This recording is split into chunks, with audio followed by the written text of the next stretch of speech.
परम दयालु अनंत सुख सम्राट आदि सद्गुरु सर्व आत्माओं के सद्गुरु सर्व सृष्टि के सद्गुरु सुखराम जी महाराज ने धन्य हो धन्य परम दयालु सद्गुरु दयाल जी महाराज ने धन्य हो धन्य परम दयालु सद्गुरु बाबा जी महाराज ने धन्य हो धन्य तालनपुर धाम में बारंबार प्रणाम स्वीकारोगे राम सभा में राम महाराज। सभी राम सनी भाई बहनों को बारंबार राम राम साहब, सभी को राम राम, सभी को प्रणाम। महाराज की कृपा से प्रातःकालीन सत्संग का 3 घंटे का सिमरन का समय हर्ष उल्लास और आनंदमय वातावरण के साथ पूरा हो रहा है। आदि सद्गुरु सुखराम जी महाराज से यही आराधना प्रार्थना निवेदन विनती करते हैं कि इस प्रकार की कृपा आप सदैव समस्त जीवों पर बनाए रखना, जिससे हम सत्संग सिमरन सेवा और ज्ञान चर्चा करते हुए परम धाम की प्राप्ति इसी जन्म में कर सकें। ऐसी कृपा दृष्टि आप सदैव बनाए रखना। वारी वारी आया वो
महाराज की कृपा से अपना जो विषय है ज्ञान समाज का विषय चल रहा है, जिसमें हमने दो बंद के बारे में पिछले सत्संग और पिछली साखियों में देखा, सुना, समझा। नाड़ीबंद और मेरुबंद के किस प्रकार नहनचरी जीवात्मा सिमरण करते हुए जब बंकनाल को खोलते हुए पीछम के मार्ग से 21 रूपों को पार करते हुए मेरुदंड पर या यूं कह दो धर्मराय के स्थान पर जब वो जीवात्मा पहुंचती है तो क्या क्या कष्ट देखने को मिलते हैं और किस प्रकार ये देवी देवता उन संतों को रोकने का प्रयास करते हैं, वो सारी चीजें हमने देखी। अब मेरुदंड से आगे का जो बंद है त्रिपुटी बंद। तो जब मेरुदंड से आगे अपन ध्यान अवस्था में आगे बढ़ते हैं तो उस समय गौलोक बीच में आता और वहाँ का क्या अनुभव है जो कुछ हमने पिछली रात की सत्संग में देखा। और बाकी आज साखी संख्या 100 यानी 1 से 51 से अपन आगे की शुरुआत करते हैं। परम दयाल अनंत सुख सम्राट आदि सद्गुरु सुखराम जी महाराज को अरदास करते हुए, विनती करते हुए, विषय गहरा है लेकिन समझना भी बहुत जरूरी है, क्योंकि ज्ञान सुनकर जब ध्यान अवस्था में बैठ करके अंदर का ध्यान नहीं करते तब तक अमरलोक का मार्ग मिलता नहीं, क्योंकि अमरलोक का मार्ग बाहर नहीं है, अंदर है। इसलिए ज्ञान के साथ साथ राम स्मरण करते हुए ध्यान करना भी अति आवश्यक है। तो परम दयाल अनंत सुख सम्राट आदि सद्गुरु सुखराम जी महाराज आज समस्त संसार के भाई बहनों को समझा रहे हैं कि ज्ञान ध्यान मुख सिवरणा करे पूरी को लोक कबुअक नाचे कम कमे मोन गए कबु सोग। परम दयाल सद्गुरु सुखराम जी महाराज माते गौलोकपुरी के निवासी ज्ञान की बातें भी करते, ध्यान भी करते, मुख सिमरण भी करते और कभी कभी नाचते, शरीर भी हिलाते, घूम नृत्य भी करते और मौन धारण भी कर लेते हैं और कभी कभी सो करतार चिंता फिक्र भी करते हैं। ऐसी ये रीति है गौलोक की। तो मृत्यु लोक में नवदा भक्ति की रीतियां करके गौलोकपुरी में पहुंचते हैं, यानी विष्णु लोक की तरफ अपन पहुंचते हैं। कब? संसार में नवदा भक्ति करके अपन इस स्थान पर आ सकते हैं। और जब नहनचल की सतह के साथ सिमरण करते हुए जब यहाँ पर आते हैं तो गौलोक की ऐसी रीति हमारे सामने अपन को देखने सुनने को मिलती है।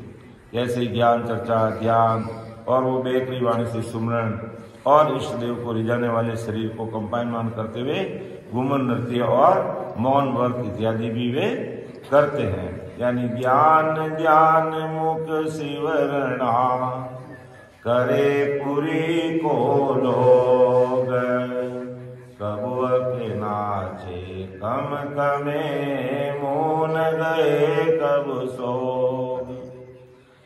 जब नैंत्री संत जब गौलोक के आसपास से अमरलोक के मार्ग पर आगे जाते, तब गौलोकपुरी के निवासी पश्चाताप करते। वे गौलोक के निवासी सोच फिकर करते कि उन्हें भी मनुष्य शरीर मिला था, लेकिन सदगुरु साहिब उस पावरफुल परमात्मा का शरण नहीं मिलने के कारण तीन लोक की और मायावी भक्तियों में जब तब करने कर्म करके हम है जो देवलोक तक पहुंच गए, सुरलोक तक पहुंच गए, बैकुंठ तक पहुंच गए, ब्रह्मा जी के सतलोक तक पहुंच गए, या शिव जी के कैलाश तक पहुंच गए। और अब जब उन संतों को देखते हैं जिनके पास में निज नाम और सदगुरु साहिब की सत्ता है और अमर लोक जाने का मार्ग है, और वो संत जब आगे बढ़ते हैं भजन सिमरन करते हुए, तब ये गौपुरी के लोग मन में बड़ा पश्चाताप करते हैं कि कबू के नाचे कम कमे, मून गए कबू सोग। कभी मन में शोक करते, पश्चाताप करते कि काश हमें भी मनुष्य शरीर तो मिला था, लेकिन सस्वरूप उस सदगुरु साहिब पावरफुल परमात्मा की सत्ता का शरणा नहीं मिलने के कारण, वो भक्ति आनंद पद की भक्ति नहीं मिलने के कारण, वो भेद विधि नहीं मिलने के कारण, निज नाम इस घट में प्रकट नहीं होने के कारण हम यहाँ देवलोक तक ही सीमित रह गए। और अब वो ऐसे संतों को देखकर मन में बड़ा भारी पश्चाताप करते हैं, उन्होंने अमरलोक जाने का साधन कभी किया नहीं। इस कारण आज काल उनके सिर पर मंडरा है। काल की पहुंच होन काल पारगुन तक है, और उन गौलोक के निवासियों को ये चिंता फिक्र, भारी चिंता फिक्र हो रही है। क्यों चिंता हो रही है कि हमें मानुतन मिला, लेकिन हमने सदुपयोग नहीं किया उस मानुतन का। हमने जप तप करनी कर्म और मायावी जगत में, मायावी संसार में और मायावी भक्तियों में ही रह गए। उससे आगे बढ़ने का प्रयास भी नहीं किया कि आखिर आवागमन से मुक्ति कैसे पा सकते हैं, उस सस्वरूप साहिब पावरफुल परमात्मा के देश में कैसे पहुंच सकते हैं, जहां पर महासुखों का सागर है, जहां पर महासुखों का सागर है। किसी प्रकार की चिंता फिक्र और शौक नहीं कि जामन मरना जान नहीं रे, जानी सांसो सो, मोह माया व्यापे नहीं मारा सतगुरु जी रे लोग। तो ऐसा वो सतगुरु साहिब परमात्मा का जो लोक है, वहां हम भी जाते, लेकिन हमने उस मार्ग को समझने का प्रयास भी नहीं किया, भेद विधि को समझने का प्रयास ही नहीं किया। आज अज्ञानी जगत के सामने सतगुरु साहिब परमात्मा के देश की बात करते हैं तो उनका सामान्य में क्या बोलना रहता है कि भक्ति आप भी करते हो, भक्ति हम भी करते हैं, लेकिन और सबका ठिकाना एक ही है। जबकि सबका ठिकाना कैसे होगा? तीन लोक की भक्ति करोगे तो तीन लोक में रहोगे, त्रिगुण माया की भक्ति करोगे तो त्रिगुण माया में रहोगे, होड़ काल तक की भक्ति करोगे तो होड़ काल तक रहोगे, अमर देश की भक्ति करोगे तो अमर लोक में जाओगे। एक ही भक्ति कैसे और एक ही ठिकाना कैसे? रात और दिन का अंतर है। इसलिए जब शरीर मौजूद थे उस समय कभी ऐसे केवली महापुरुषों को, संतों को समझने का प्रयास नहीं किया, क्योंकि केवली भगवान, केवली संत, सतरूपी संत जो राम जी के नाम की भक्ति करने वाले, आनंदों की भक्ति करने वाले सामान्य वेश में रहते, किसी प्रकार का वेश नहीं रहता है। इस कारण से ये अज्ञानी जगत उनको समझने का प्रयास करती नहीं, और जो वेग धारण कर लेते हैं, त्याग वैराग्य ले लेते हैं, संन्यास धारण कर लेते हैं, और उनको लोग बड़ा मान करके उनके सानिध्य में रह करके मायावी भक्तियों के अंदर लीन होता है। और जब इस प्रकार के सत्स्वरूपी संतों को जब अमरलोक जाते हुए देखते हैं, तब उनकी आंखें खुलती है कि मर्तलोक में जब रहे हमने कभी संतों की बात की तरफ ध्यान नहीं दिया।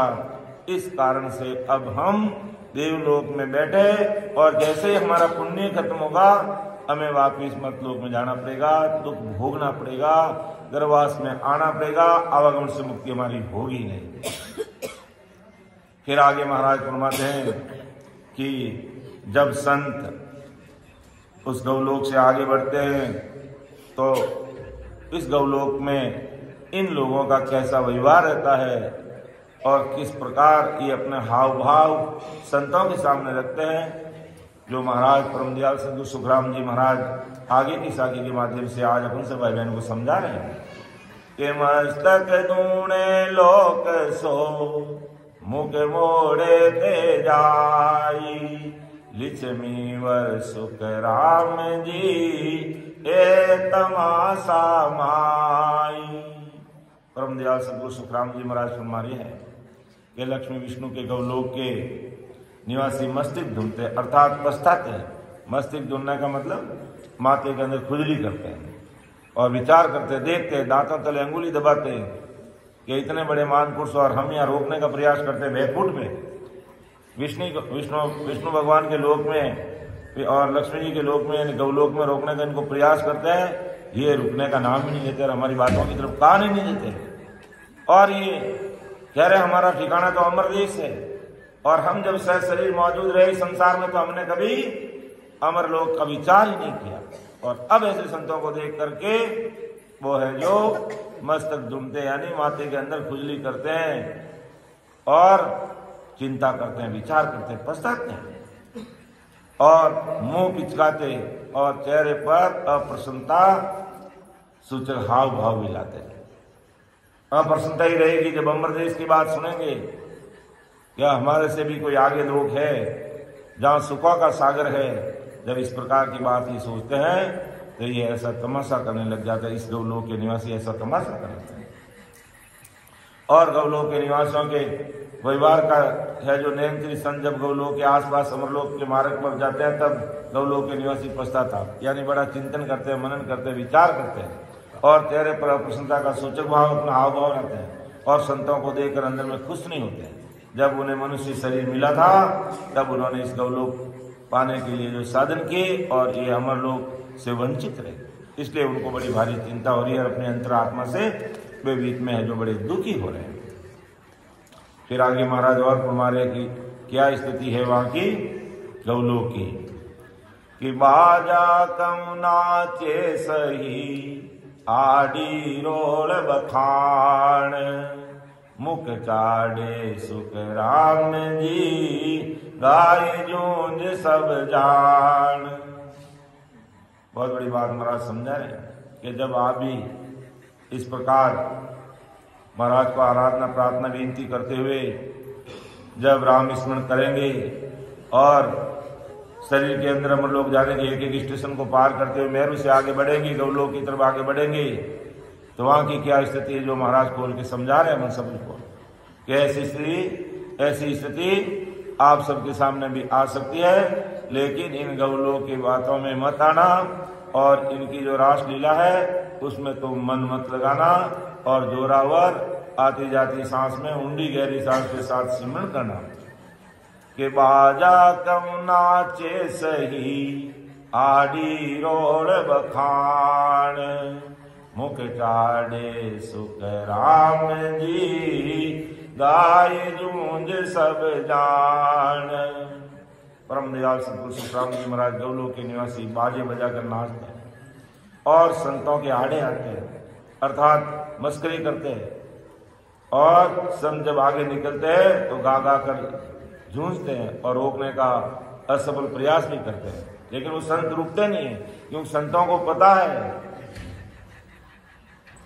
कि विष्णु और लक्ष्मी अगर कुबेर के भंडार की चाबी भी दे दे तो हमारे काम की नहीं है, ये सब खाली होने वाला, ये सब मिटने वाला है।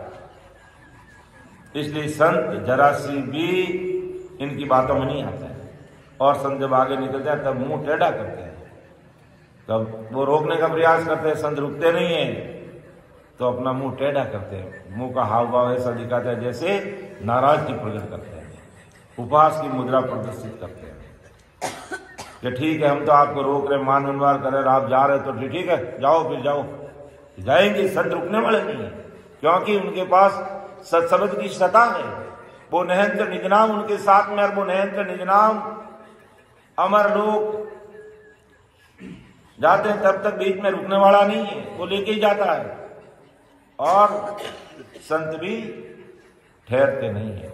उनको पता है कि हमारे पास में वो सद्गुरु साहिब पावरफुल परमात्मा की सत्ता है जो इन लोगों के पास में नहीं है। ये यहाँ पर अटके हुए हैं, ये यहाँ पर लटके हुए हैं और इनको वापिस मर्तलोक में जाकर के अपने कर्मानुसार देह धारण करना पड़ेगा और दुख भोगना पड़ेगा।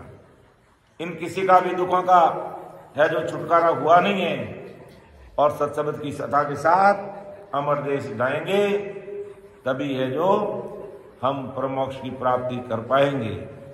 तो वो संत है जो हमेशा आगे बढ़ते हैं, इनकी बातों में आते नहीं हैं। भले ये मुख चाटते हैं, कैसा भी मुंह मोड़ते हैं और नाराजगी प्रकट करते हैं तो भले करो, संत के हमें तो जाना है क्योंकि हमें आपके लोग में रहना नहीं है। धर्मराज भी अपना सिंहासन छोड़ के एक तरफ हो जाता है और धर्मराज सिर पांव दिराया, वो भी पांव दिरा देता सिर के ऊपर, तो भी संत वहां रुकने वाले नहीं, संत आगे बढ़ जाते हैं। तो बाजा कम नाचे सही आड़ी रोड़ बखान, मुख चाड़े सुख राम जी गाय जूझ सब जान। तो मुंह टेढ़ा करते उपवास करते संतों के साथ ये ऐसा भद्र विवाह करते हैं। यहाँ ते सिलता बिछड़े सुर सत जमना गंग, वहाँ बाजा सुख राम के उद बुध वाणी जन। परम दयाल सद्गुरु सुखराम जी महाराज आज संसार के सारे भाई बहनों को फरमा दिया। आज महाराज का ज्ञान है जो पूरे वर्ल्ड के लिए, ये केवल हिंदुस्तान के, राजस्थान के लिए या महाराष्ट्र के लिए या अन्य यूपी अन्य कोई राष्ट्र के लिए, राज्य के लिए नहीं, ये महाराज का ज्ञान पूरे वर्ल्ड के सारे भाई बहनों के लिए। क्योंकि महाराज का मैं सदगुरु आदि का आत्म का गुरु का है, मैं आदि अनादि से इन सभी आत्माओं का गुरु हूँ और मुझे इन सबको परमोक्ष में ले जाने का पट्टा ओदा दे करके सतस्वरूप साहिब ने जरा धरती पर भेजा है और वो काम मैं कर रहा हूँ, किया था, कर रहा हूँ और आगे भी करूँगा। तो जब यहाँ से अपन आगे की तरफ बढ़ते हैं तो महाराज ने कहा कि यहाँ से सिलता भी चढ़े सुर सत जमना गंग, वहाँ बाजा सुख राम के उद बुध वाणी जन। परम दयाल सतगुरु सुखराम जी महाराज मेरू से सरस्वती, यमुना और गंगा की सरिताओं अर्थात धाराओं के रास्ते अलग अलग फूटते हैं। यानी हमारा जो सर्वाइकल है, मेरुदंड है, यहाँ से ईड़ा, पिंगला और सुकमना। ईड़ा यानी यमुना और पिंगला यानी गंगा और सुकमना यानी सरस्वती। तो ये तीनों है जो यहाँ से सिलता भी चढ़े सुरसुत जमुना गंग, वहाँ बाजा सुखराम के उद्भुत वाणी जंग। यानी मेरू से सरस्वती, यमुना और गंगा की सरिताएं अर्थात धाराओं के रास्ते अलग अलग पीतम से फूटते हैं और उन्हीं के द्वारा हमारा ध्यान आगे है जो बढ़ता है। और अद्भुत बाजों की, अद्भुत वाणी की धूम भी होती है, ऐसी आवाज भी आने लगती है। लेकिन महाराज फरमाते हैं इन बाजों की आवाज में इनकी यहाँ की जब तक की जो ध्वनि आ रही है हमें कानों में, उसकी तरफ हमें ध्यान नहीं देना है। ये रिंझाने का प्रयास भी करते हैं, मीठी भी लगती है, अच्छी भी लगती है, लेकिन हमें उस तरफ ध्यान नहीं देना है। ऐसा परम दयाल सद्गुरु सुखराम जी महाराज समझा रहे। फिर आगे की साखी में महाराज फरमा रहा है कि इत गंगा बिच सुरसती इत जमुना को धाम, तीनों सुन सुख राम जी चाली पर सण राम। एक तरफ गंगा, बीच में सरस्वती और दूसरी तरफ यमुना का धाम अर्थात स्थान है। और ये सुनो कि तीनों की राम का स्पर्श पाने चली, यानी राम जी के देश में जाने के लिए। यानी हमारी एक तरफ गंगा यानी अपना जो दाहिना कान इस तरफ तो है गंगा, हमारा जो बाएं कान है इस तरफ है यमुना और बीच में है जो सरस्वती। ये तीनों भी सरस्वती यानी सुखमना, सरस्वती का मतलब सुखमना, गंगा का मतलब पिंगला और यमुना का मतलब ईड़ा। तो ये तीनों धाराएं यहाँ से मेरुदंड से फूटती अर्थात निकलती और तीनों का वापिस त्रिवेणी संगम कहाँ होता है? त्रिकुटी के अंदर होता है। इसलिए जो भी केवड़ी मानपुर संगन है इस मर्तलोक के खंड में जो त्रिवेणी संगम हो रहा है कुंभ में, और आज करोड़ों लोग स्नान करने जा रहे हैं, क्योंकि इस खंड में वो त्रिवेणी संगम हो रहा है। तो जो संत पांचवान हैं और जो निज नाम की भक्ति करने वाले हैं, तो उनका त्रिवेणी संगम इस घट में होता है। और वो गंगा में स्नान करते हैं या सुकुना में स्नान करते हैं। इस शरीर के अंदर ही गंगा है, इस शरीर के अंदर ये यमुना है, और इस शरीर के अंदर ये सरस्वती और ये त्रिवेणी संगम है।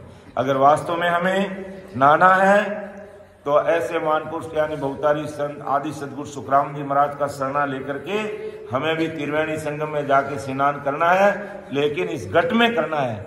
बाहर का स्नान नहीं करना, हमें अंदर का स्नान करा। आज लोग बाहर स्नान करने के लिए करोड़ों की तादाद में वहां जा रहे हैं, तो बाहर का कार्य होगा, क्योंकि वहां भी बड़े बड़े त्यागी, तपस्वी, सन्यासी, सेवड़ा, खूब सारे साधु संत वहां पर आते हैं।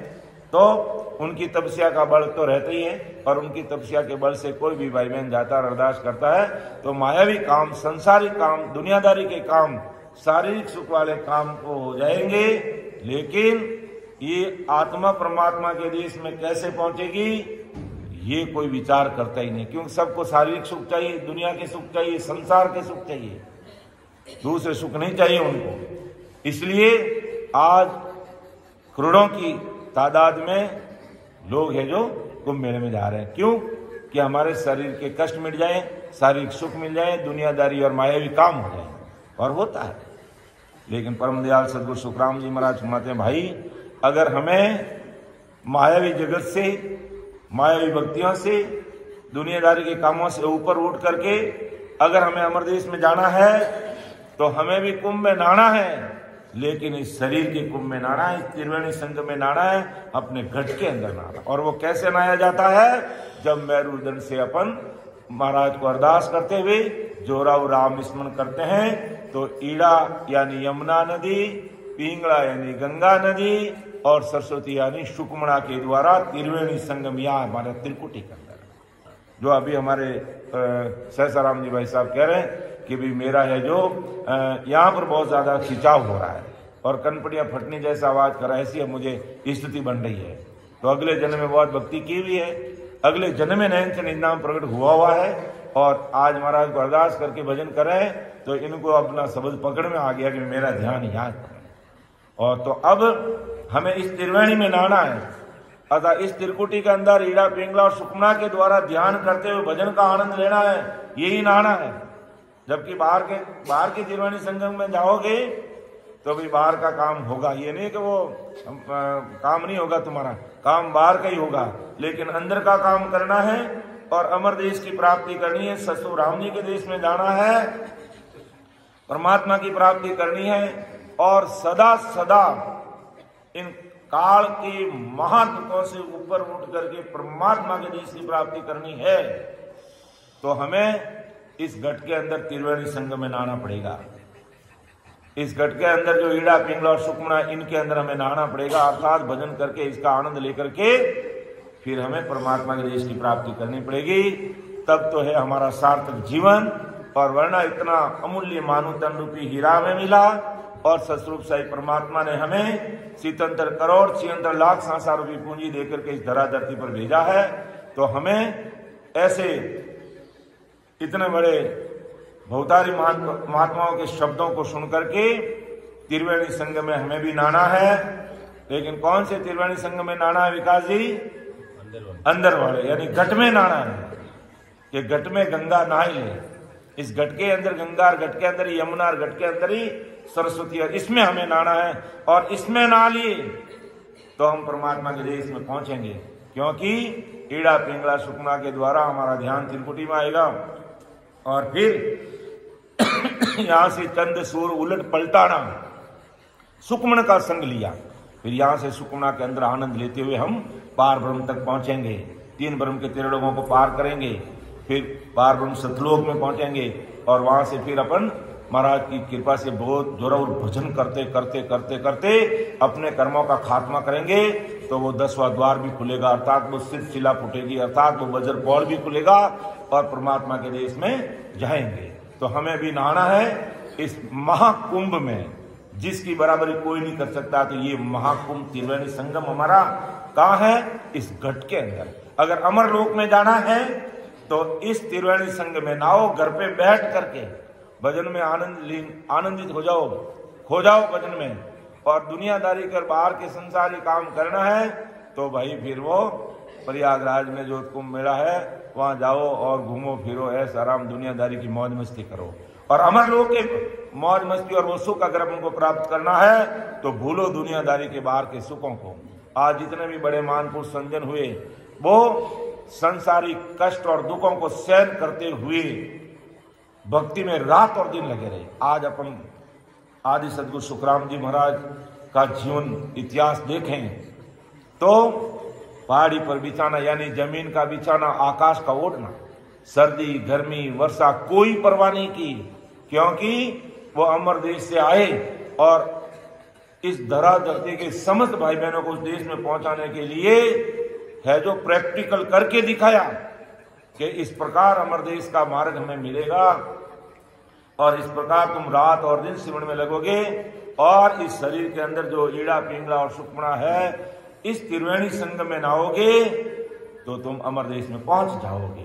और यही बात महाराज कहते हैं, जब मेरुदंड से अपना आगे की तरफ त्रिकुटी की तरफ बढ़ते हैं, अपना त्रिकुटी बंद चल रहा है तो उसके अंदर इन गंगाओं में नामना है कि इत गंगा बिच सरस्वती इत जमुना को धाम, तीनों सुन सुख राम जी चाली परसण राम।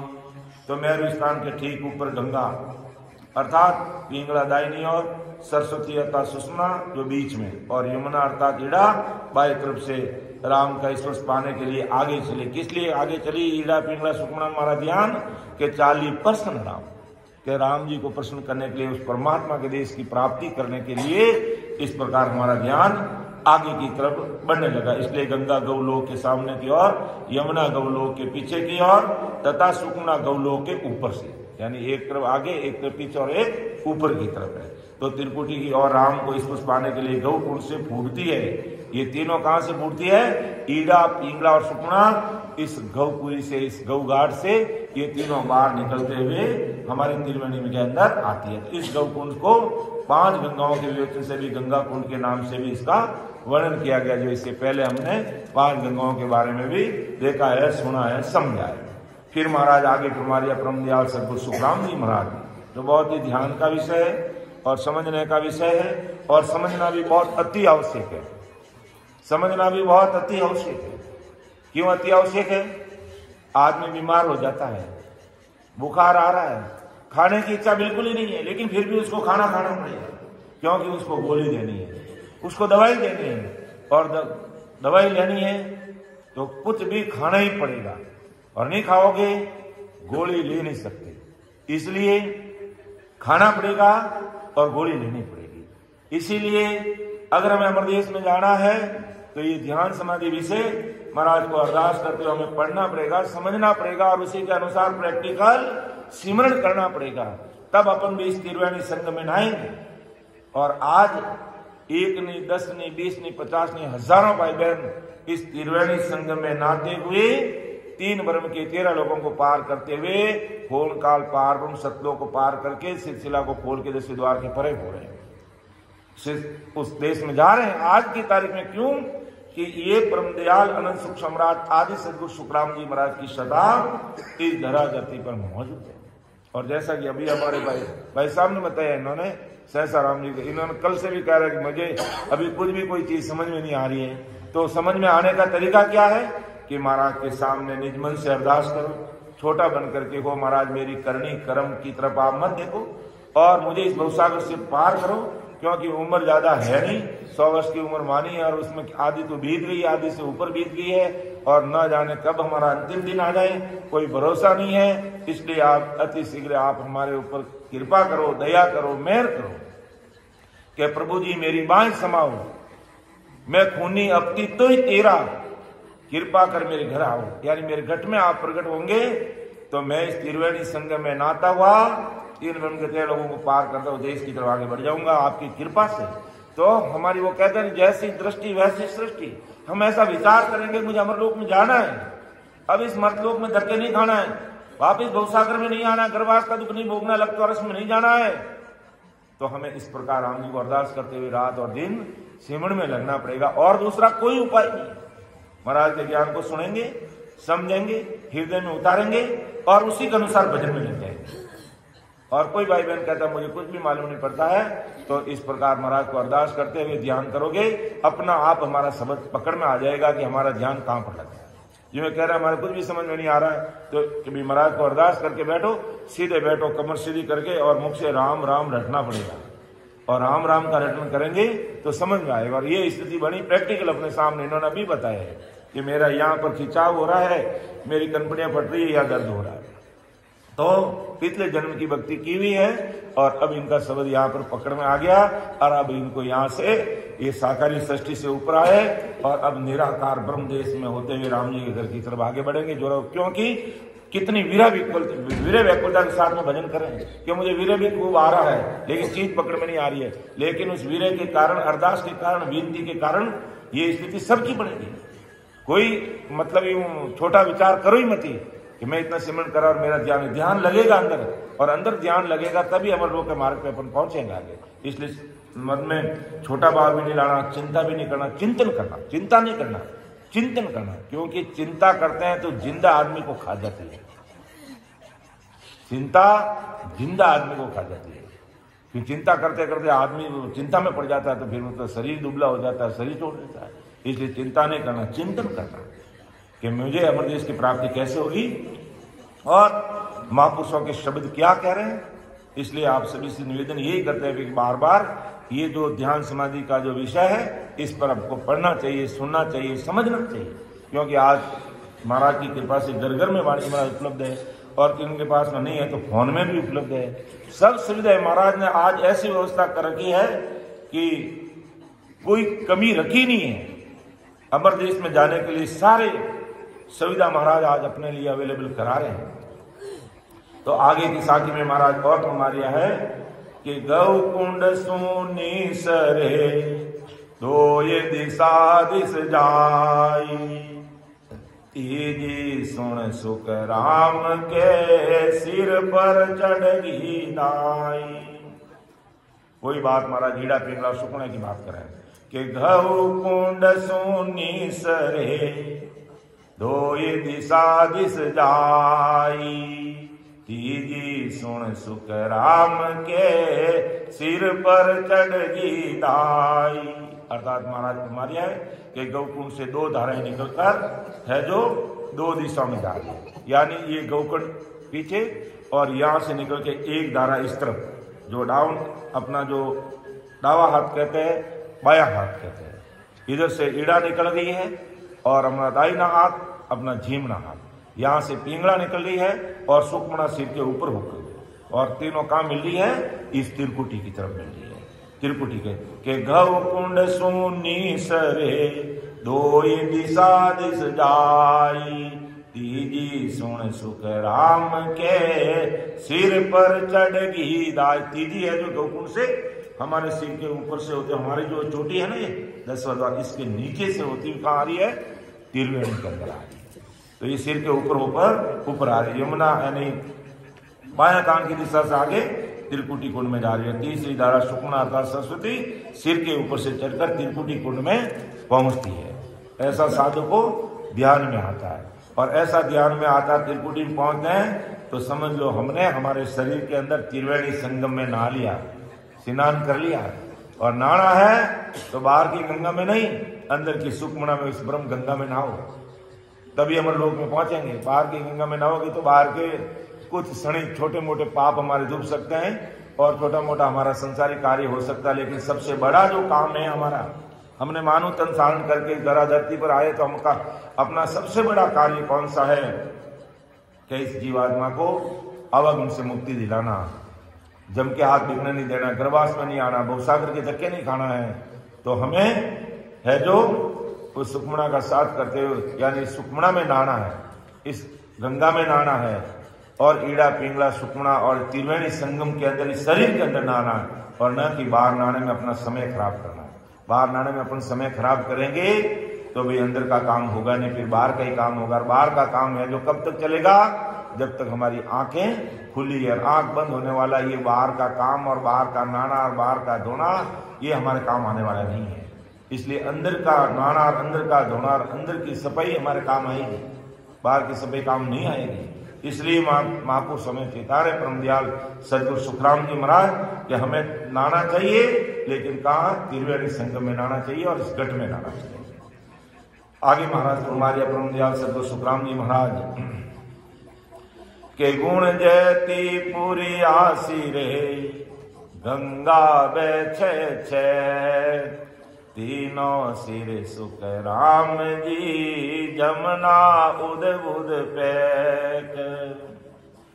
के माया के तीन गुण हैं, अर्थात माया के क्या गुण, तीन गुण। गुण जयती पुरिया सिरे गंगा बैठे, महाराज के जितनी पुरियों को पार करते ऊपर गंगा बह रही है और उन्हीं तीनों को पार करते हुए अद्भुत यमुना भी प्रसारित हो रही है।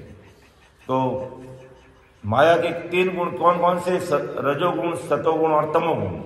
और अलौकिक ग्रंथ में भी हमने देखा कि भाई सबसे पहले जब अपन पीछे मार्ग से आगे बढ़ते हैं तो धर्मपुरी पार करने के बाद में इंद्र के भवन के ऊपर पहला रजोगुणी ब्रह्मा का भवन है।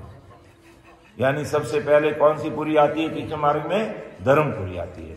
और धर्मपुरी के बाद में कौन सी पुरी आती है, इंद्रपुरी आती है। और इंद्रपुरी के ऊपर कौन है, ब्रह्मा की पुरी। और ब्रह्मा किसका प्रतीक है, रजोगुण का प्रतीक है। ब्रह्मा जी रजोगुण का प्रतीक माना गया है। और सतलोकपुरी में है दूसरी सतोगुणी विष्णु का भवन बैकुंठपुरी में है। फिर सतोगुण कहते हैं, सतोगुण का प्रतीक कौन है, विष्णु भगवान, और वो बैकुंठ उससे ऊपर। तथा तीसरा तमोगुणी शंकर का भवन तपलोक कह दो, कैलाशपुरी कह दो। ये तीनों देवता यानी ब्रह्मा, विष्णु और शंकर। ब्रह्मा जी है जो रजोगुण, और विष्णु भगवान सतोगुण, और शंकर भगवान तमोगुण। ये तीनों गुण के प्रतीक है। इन तीनों पुरियों को गंगा अर्थात पिंगला धनात्मक ऊर्जा पार करते हुए बह रही है, और इन्हीं तीनों पुरियों को यमुना अर्थात ऋणात्मक ऊर्जा पार करते हुए बह रही है। तो शरीर विज्ञान के अनुसार भी अगर अपन 6 इंद्रलोक के शीर्ष 3 धाराएं फूटती है, दाहिनी ओर पिंगला, और 5 ब्रह्मा का सतलोक, और C4 विष्णु बैकुंठ तथा C3 शंकर का। तो यानी ये पीछे जो रीढ़ की हड्डी के अंदर विज्ञान के अनुसार भी है जो अपन समझ सकते हैं इसको। तो इस प्रकार बाई और ईड़ा इन तीनों गांठों से सटकर निकलती है, वे बाएं कान के ऊपर चली जाती है। और ध्यान में ईड़ा का अनुभव पानी के तापमान जैसा होता है। ध्यान में अगर हमें आएगा तो कैसा, पानी का तापमान के समान। और वही पिंगला अनुभव और शरीर में मस्तिष्क के तापमान के कुछ अधिक तापमान जैसा।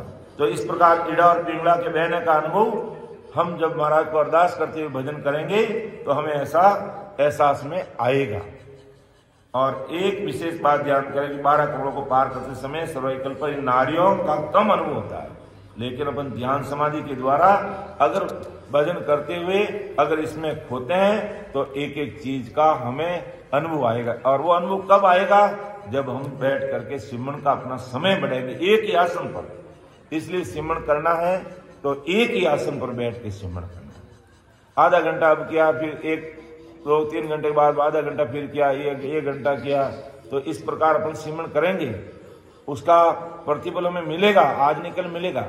लेकिन एक साथ बैठ करके हम एक ही आसन पर 2-3 घंटे बैठ करके महाराज को अरदास करते हुए भजन करेंगे तो ध्यान समाधि के द्वारा जो हमें सुख मिलना चाहिए वो मिलेगा। और वरना घंटे आधे घंटे में तो मनी राम भी हमारा कंट्रोल नहीं होता, ये भी बाहर भटकता रहता है। इसलिए 12 करोड़ों के मार्ग में सर्वविकल्प के स्थान पर मेरू पर एक ही स्थान धर्मपुरी का वर्णन है, जबकि ध्यान समाधि में अगर देखा तो 7 दोनों के वास्तु, यहाँ के निवासियों के व्यवहार इत्यादि का वर्णन सारा महाराज ने खोल करके हम सबके सामने रखा है।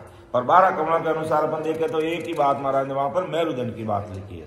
लेकिन ध्यान समाधि विषय के अनुसार देखे तो यहाँ पर 7 पुरियों, फिर गौलोक, सबके बारे में महाराज ने विस्तार से वर्णन कराया। वहाँ के लोग कैसा व्यवहार, किस प्रकार हमारे साथ में व्यवहार करते हैं और साधु को कैसी अनुभूति होती है, ये सारी चीजों को खोल करके महाराज ने ध्यान समाधि विषय में डाला। इसलिए ध्यान समाधि विषय हमें समझना अति आवश्यक है। जिस प्रकार बीमार आदमी को खाना खाना अति आवश्यक है, नहीं खाना खाए तो गोली नहीं लेगा, गोली नहीं लेगा तो तैयार नहीं होगा।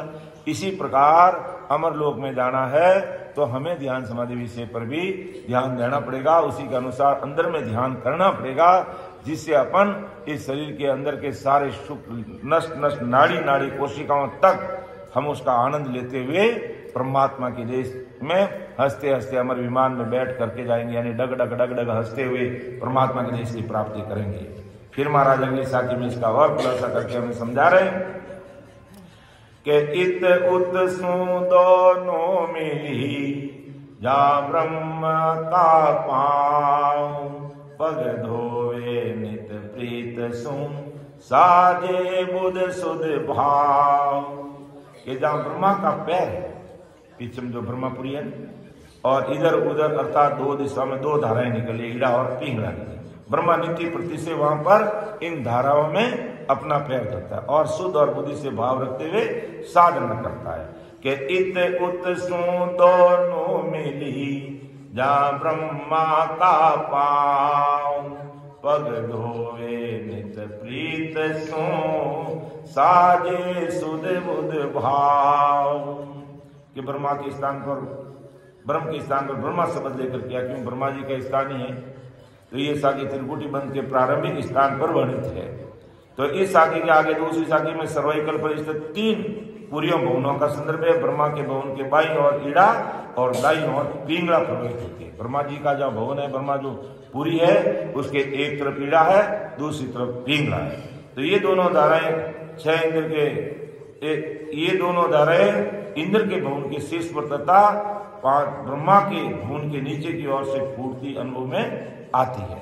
इसलिए इस स्थान को ब्रह्मा के पांव अर्थात पैर वर्णित है तथा ऐसा उल्लेख है कि भाव के साथ शुद्ध और बुद्धि से ब्रह्मा जी की साधना करते हैं। और कुछ संत इस साखी में ब्रह्म का पैर मानकर वहां से जहां से निराकारी सृष्टि आरंभ है, ऐसे आंखों के मध्य त्रिपुटी स्थान का वर्णन करते हुए इस साखी के दूसरे चरण के साथ ही त्रिपुटी स्थान का वर्णन सही प्रतीत बताते नहीं। तो ध्यान में अनुभव के आधार से भी त्रिपुटी स्थान न होकर त्रिवेणी के प्रारंभिक स्थान है और त्रिपुटी बंध के प्रारंभिक स्थान से उचित प्रतीत होता है और साधक अपने अनुभव के आधार से इसको समझ सकते हैं।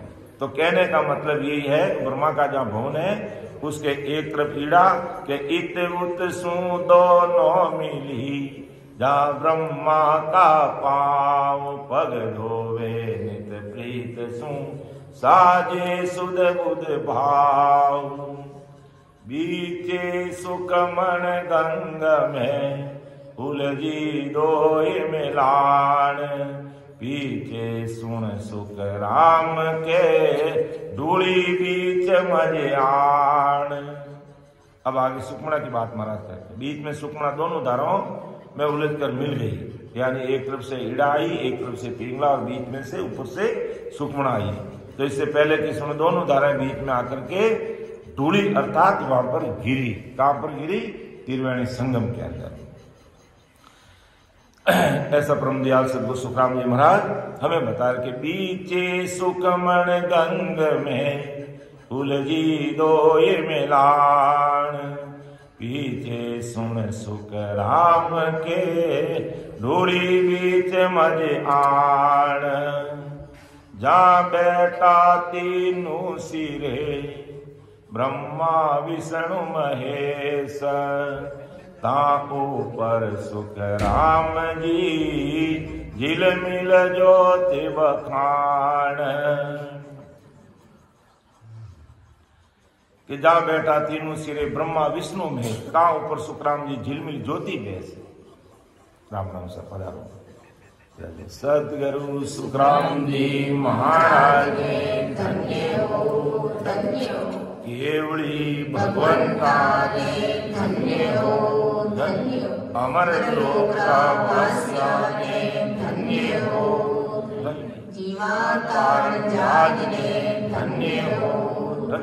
मोक्ष के मालिका ने धन्य हो धन्य हो। अनंत कोटि सत्स्वरूपी संतान धन्य हो धन्य हो। राम सभा में राम राम सा आराम से पधारिए। तो बहुत बहुत हार्दिक आभार राम सभा की ओर से परम आदमी हमारे बड़े भाई साहब डॉक्टर साहब का, जो इतना अपना शेड्यूल बिजी होते हुए भी अपन सबके लिए समय निकाल करके यहाँ पर पधारे हैं, तो बहुत बहुत हार्दिक आभार हमारे समस्त राम सनेही भाई बहनों की तरफ से आपका। और साथ में भाभी जी भी यहाँ पर पधारे हैं, तो दोनों ही मिलकर के सत्संग लेते हैं और बहुत ही अच्छे से सत्संग लेकर के आज दिन की जो सत्संग हमारी रहेगी 3 बजे से, तो उसमें डॉक्टर साहब है जो बिल्कुल अच्छे से सत्संग लेकर के हम सबको लाभान्वित करेंगे। तो हम सब भाई बहनों को 3 दिन इनका यह कार्यक्रम रहेगा, आज भी रहेगा, 19 तारीख का, 20 का और 21 तक रहेंगे और दिन में आप ही सत्संग लेंगे। तो समस्त राम सनेही भाई बहनों से करबद्ध यही निवेदन रहेगा कि समय निकालकर ऐसे मौके को हाथ से नहीं गंवाएं और आपके मुखारबंद से महाराज के शब्दों को सुनने का लाभ जरूर लेंगे, ऐसा सभी से करबद्ध निवेदन रहेगा राम सभा में। राम राम साहब। तो महाराज के पास ये समय भी हो रहा है, तो अब अपन जो समापन की तरफ आगे बढ़ेंगे।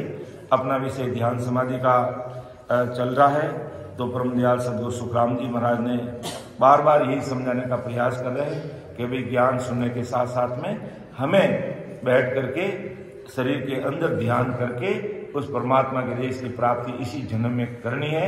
और सारे स्टेशन, सारे कौड़, सारे स्थान एक एक के बारे में महाराज ने है जो इस ध्यान समाधि विषय में खोल खोल के हमारे सामने रखा है। कंठ के अनुभव क्या है, हृदय के क्या अनुभव है, मध्य के क्या अनुभव है, अपने ब्रह्मा जी का स्थान, नाभि स्थान, फिर ब्रह्मा जी का स्थान, गुद्दाघाट, शेष लोक और फिर बंकनाड़, 21 स्वर्ग, मेरुबन और फिर त्रिपुटी, 3 ब्रह्म के 13 लोक के भी महामाया के लोक में कैसा अनुभव, फिर प्रगति लोक, ज्योति लोक, अजर लोक, आनंद लोक, वज्र लोक, ईखर लोक, निरंजन, निराकार, शिव ब्रह्म और माँ शून्य, शून्य सागर, पार ब्रह्म सतलोक, फिर सिद्ध शिला और 10वें द्वार के परे कैसे हो जाता है। सारी चीजों को महाराज ने इस ध्यान समाधि में विस्तार से समझाने का प्रयास किया है। इसलिए बार बार अपन यही प्रयास करते हैं कि हमें इस विषय को जरूर पढ़ना चाहिए, समझना चाहिए। जो भाई बहन जिनका जहाँ ध्यान है, जिनका मैरिदन पे ध्यान है, तो उससे संबंधित साक्ष्य समझ करके हमें प्रैक्टिकल अनुभव लेना चाहिए कि इस स्थान का क्या अनुभव है। कोई त्रिपुटी में ध्यान है तो वहाँ का कैसा अनुभव आ रहा है, तो उससे संबंधित साक्ष्य लीजिएगा। पारब्रह्म सतलोक का अनुभव आ रहा है तो वहाँ का साखी पढ़िए और फिर अपने प्रैक्टिकल मिलान कीजिए। फिर सिलसिला के आसपास हमारा ध्यान पहुंच रहा है तो वहाँ की कैसी अनुभूति है महाराज ने लिखी है, तो उन सारी चीजों को अपन ध्यान में रखते हुए, मतलब जरूरी नहीं है, अति जरूरी है इस विषय को सुनना और समझना। हो सकता है इस विषय में आप लोगों को प्यास कम आए, थोड़ा समझ में नहीं आए, क्योंकि विषय गहरा है, सारी अंदर की बात है, बाहर की बात बिल्कुल ही नहीं है। फिर भी हमें इसको सुनना पड़ेगा, समझना पड़ेगा। बार बार अपन कहते हैं भाई कि बीमार है तो हमें गोली लेनी पड़ेगी, और गोली लेनी है तो हमें भोजन करना पड़ेगा। अब आपको भोजन, बीमार है, बुखार की हालत है, भोजन हमें नहीं पा रहा है, हमें खाना खाना अच्छा ही नहीं लग रहा है, फिर भी हमें वो खाना खाना पड़ेगा, क्योंकि हमें गोली लेनी है और उस बुखार को मिटाना है, इसलिए खाना खाना पड़ेगा। तो इसीलिए अगर हमारी कम रुचि भी है, लेकिन फिर भी हमें ध्यान समाधि विषय को सुनना पड़ेगा, समझना पड़ेगा, और उसी के आधार पर हमें भजन सिमरण करते हुए इसी जन्म से परमात्मा के देश में जाना है। तो मैं समय को देखते हुए मेरी वाणी को विराम दूंगा। बोलने में, समझाने में मेरे से कोई गलती त्रुटि रह सकती है तो आप उसको अन्यथा मत लेना, क्योंकि ये गहरा विषय है। तो आप छोटा भाई समझते हो, मुझे माफ कर देना, क्षमा कर देना। सुन जो मैं निर्दोष हूँ, घाट बांध जस होई, तुम हर बोलन हार हो, क्या जानेगा कोई। परम दयाल अनंत सुख सम्राट आदि सद्गुरु, सर्वात्माओं के सद्गुरु, सर्व सृष्टि के सद्गुरु, सद्गुरु सुखराम जी महाराज ने धन्य हो, धन्य हो राम सभा में राम। उपस्थित सभी राम सनेही भाई बहनों को बारंबार राम राम साथ, सबको राम राम, सबको प्रणाम। अब अपन एक बधावा लेंगे सामूहिक रूप से और समापन की तरफ आगे बढ़ते हैं। आओ नी